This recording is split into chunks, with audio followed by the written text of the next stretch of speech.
Sláinte, Merry Christmas. I am Tom the Beer Whisperer and the Whiskey Whisperer for the purposes of this video. Let me get it going here. Oops. I jumped the gun out. There we go. Let's see if we're ready now. Well, it's still not going, son of a gun. There we are. Let me fix this real fast. There we go. I think we're in business now. Hey, how do you do, Buckaroos? How the heck are you? Just got home a few minutes ago, trying to get everything ready to go to get this going. I originally had it scheduled for 9:45, but I decided to, since I was ready just slightly early, I thought I'd make it for 9:40. I may be earlier than some were expecting me, but nevertheless, here we go. Oh man. So I decided to open one I've been kind of sitting on for a little bit. And when I say a little bit, I mean a little bit. I picked this up on Black Friday, so hung onto it for, I don't know, just about a month, I guess. This is the Teakida Wanderlust. This is their bourbon. I believe it's a 5-year-old bourbon, if I'm not mistaken. Bourbon whiskey finished in Oloroso sherry barrels. Wanderlust, flights of fancy. A wise storyteller once said, "Not all who wander are lost." And our bourbon whiskey takes off on a flavorful trip in Oloroso sherry barrels, gaining new depths of complexity with sweet and fruity notes. So there we go. Let's give it a shot. Let me show you that bottle here. This one they are at 92 proof. I poured about 2 ounces in my Teakida glass here, as you can see. Believe it or not, that's probably close to 2 1/4, to be honest with you. But oh wow, you really do feel those Oloroso sherry notes, yeah. Set that down a second, and then I'm going to pick up this beer. So I've got this new beer. That's why I want to kind of keep it in the family. I want to drink this beer from Springfield Brewing Company. Springfield Brewing Company and Teakida are sister companies. So I've got Imperial Pilsner Mug Club, Imperial Pilsner. So I'm a member of the Mug Club at Springfield Brewing Company. It's a 7.5%. Brewed for our most loyal beer lovers, our special release Mug Club members, Imperial Pilsner is a stronger version of the traditional Pilsner beer, more pronounced malt backbone and hop bitterness. Pour the rest of that in there. Let me show you that. Again, it's at 7.5%. I do love this style. Banter Brewing's got one they call Camelback Hack that's only on tap on Wednesdays, and that beer is just insane. Now, I will tell you, I did have this on tap the other day, and it's really good. But this is the first can I've opened. So look at that color, though. Look at that beautiful golden color. Oh, that's just beautiful, man.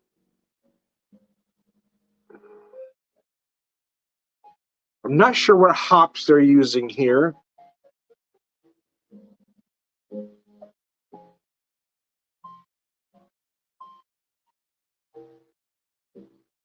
It's have a nice herbal aroma, though. I don't know if they're using nobles, but the aromatics seem similar.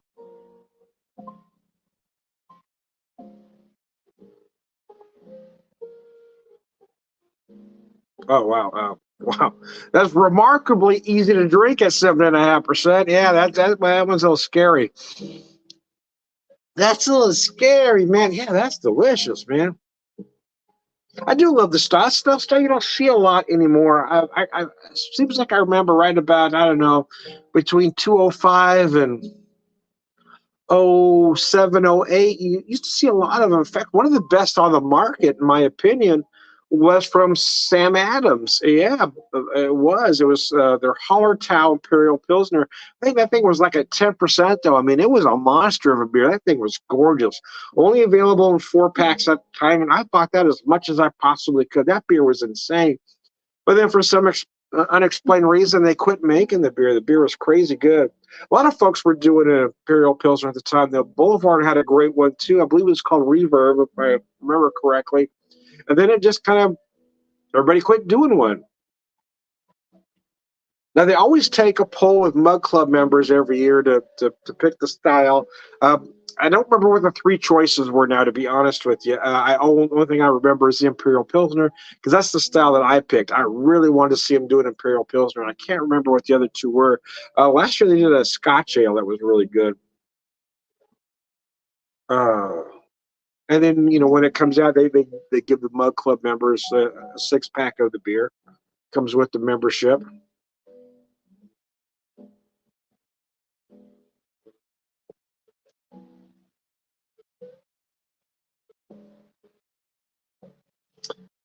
That is delicious, man. I might have to do a Manhattan with this. This is really good. Remarkably mellow. Yeah, the Oloroso sherry does bring another level to the particular bourbon. Wow. Some fruit notes that might not otherwise be there. The bourbon itself imparts a lot of vanilla, so that mixed with everything else really gives you something.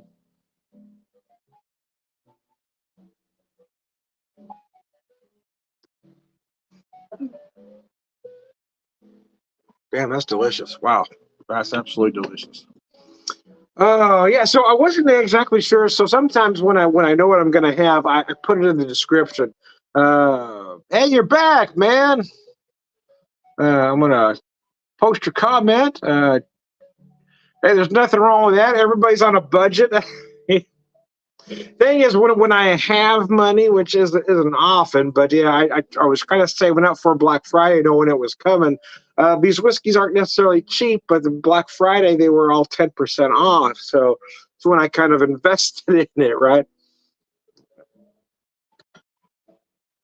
I drank some Black Velvet back in the day, but it's been a while. I was more of a bourbon guy, so when I was drinking cheap bourbon, it was more usually Jim Beam.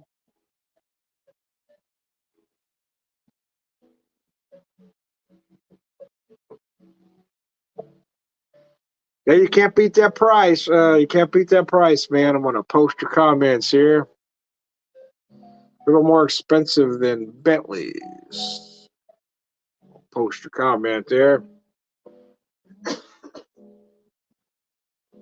Yeah. So anyway, when I know what I'm gonna have, I put it in the description here. I did know. I kind of made this decision last minute as I got home and was getting stuff ready, and I was going to grab something else. And then I happened to glance at that Imperial Pilsner. So, okay, well, if I'm going to have the Springfield Brewing Company Imperial Pilsner, I need to pair it with the Tiaki Da because, like I said, they're sister companies. So okay, we got to do that.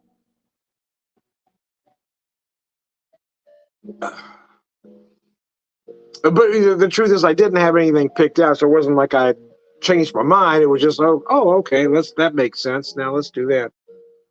This is delicious. It really is.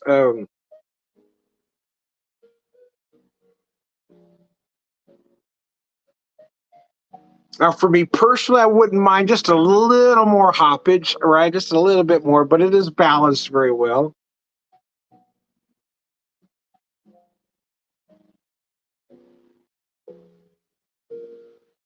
Not a big vanilla, almost a vanilla cream like note, right? A sweet cream vanilla, let's just say. On the nose, you certainly feel some of those Oloroso sherry notes, definitely some of the barrel as well.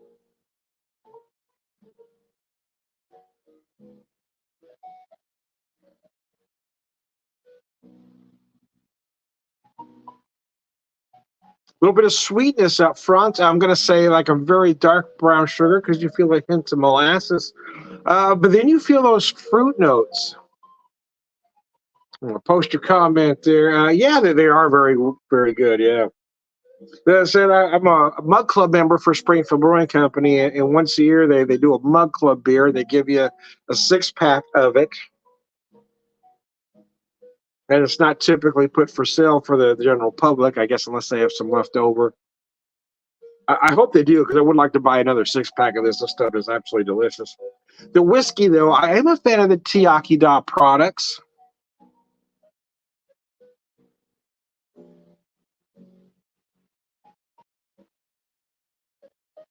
Over the years, as I've gotten older, I do appreciate the higher proofs a little more. I don't know. The others tend to feel a little thin to me. About 92. I'm going to say 90 is really as low as I want to go now, especially if I'm going to put it in a cocktail. But this stuff is absolutely delicious.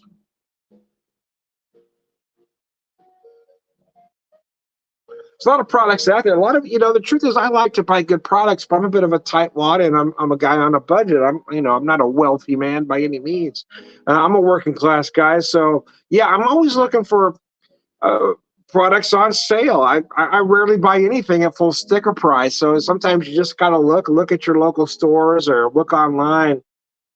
And I found some amazing deals just by, putting a little bit, investing a little time and looking for sales.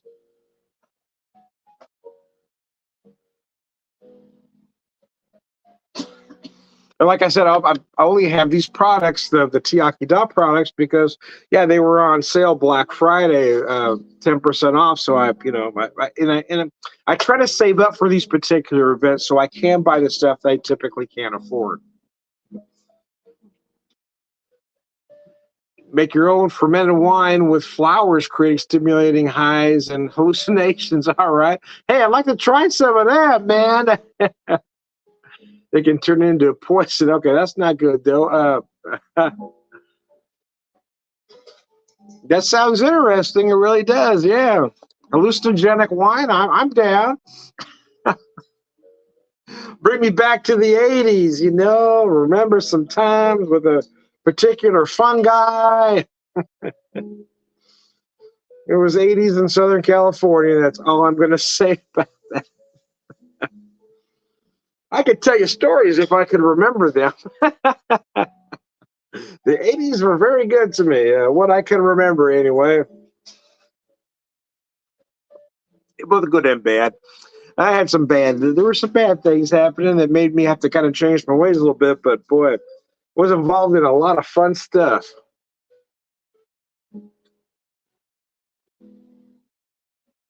It was a great time to be a music geek in the '80s, though, in Southern California. Man, I saw a lot of bands before they had record deals. Man, a lot of great acts. Man, I just someone asked me today, well, why don't you want to go back? So I didn't leave anything there when I left, man. I've got a handful of friends left there, but all my family's gone. I got no reason to want to go back to California. It'd have to be something special, right there. Last year, one of the bands I used to love to go to see, the Bone Daddies, were doing a deal. Oh God, if I had the money at that time, I would have jumped. I think they were playing the Rainbow Room too. I was like, oh God, if there was any way for me to get back for that one particular show, because I saw the Bone Daddies a lot, man, back in the '80s. They were a great band. If there's any way I could have made, you know, got on a plane and got out there, I would have. But again, it would have to be something like that to get me back to California again.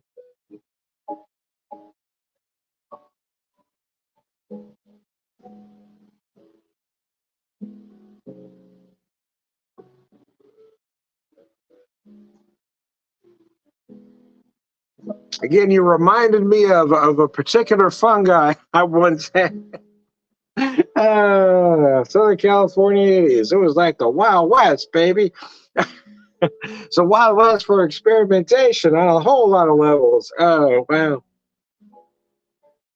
This whiskey is insanely good. I gotta tell you, this Wanderlust. So I'd opened the Hinterland first because I was doing a cocktail show. I want to do a maple old fashioned.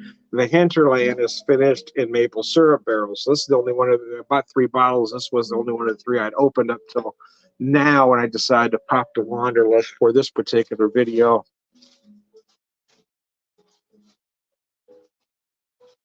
Oh boy, man. I would like to try it in a Manhattan with those Oloroso sherry those, but the truth is I don't know. It is so great. Neat. I would probably have to try it once, but boy,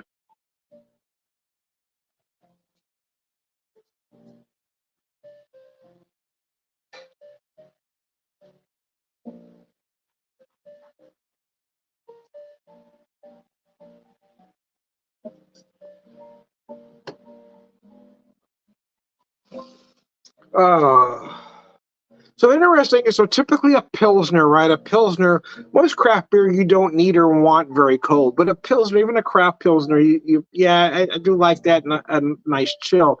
However, well, here's the however, is this particular, the Imperial Pilsner, you do not need or really want it extremely cold because you're going to lose some of those notes.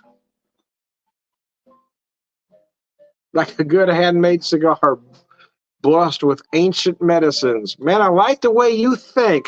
I like the way you think, man. Anyways, I digress. This video is going to go off the rails quick if we start talking hallucinogenics. Anyways.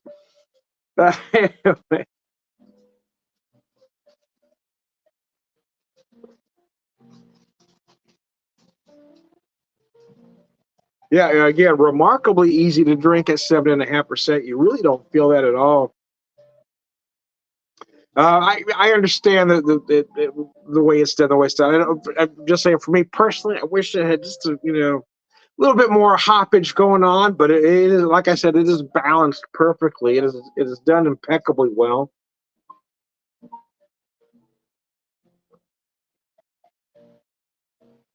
It does finish very nice. Yeah, very clean finish. Oh, I like this glass. I've got a couple glasses from Tiaki. The other one's more of a, your standard old fashioned glass, just, round. But I love this shape. I love it. I think it's great for neat drinking, even though it's not necessarily designed for that. It's probably more of a rocks glass. But when I drink neat, I can pour it up to about there. It gets me about 2.5 ounces.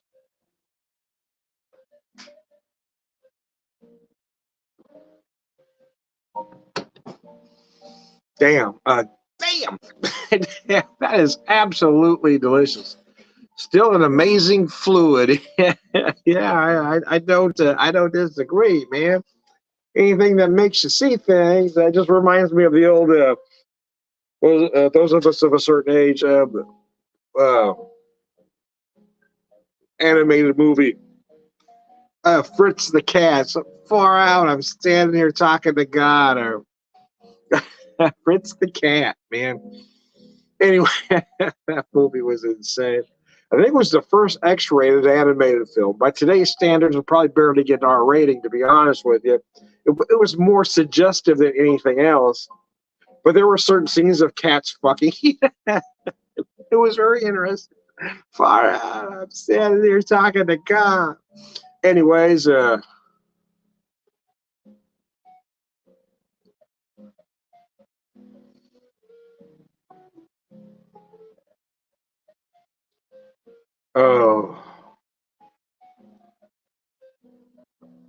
far out, I'm standing here talking to God. I can't get over how easy this thing is to drink, though, at 7.5%. Oh, it's delicious. Beautiful color. I love that deep golden it has. It is absolutely delicious. Manifestation or coincidence? Your guess is as good as mine, man. Uh, Kind of depends on your mood at the time, doesn't it? Although there are those that would say there's no such thing as coincidence, man. Things are meant to be or they're not. Cheese whiz and bacon, man.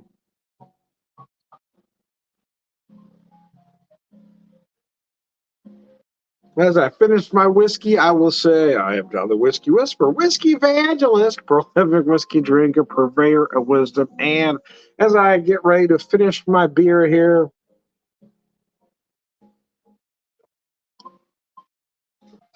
I will give you the rest of that spiel. I am Tom the Beer Whisperer, beer evangelist, prolific beer drinker, purveyor of wisdom, and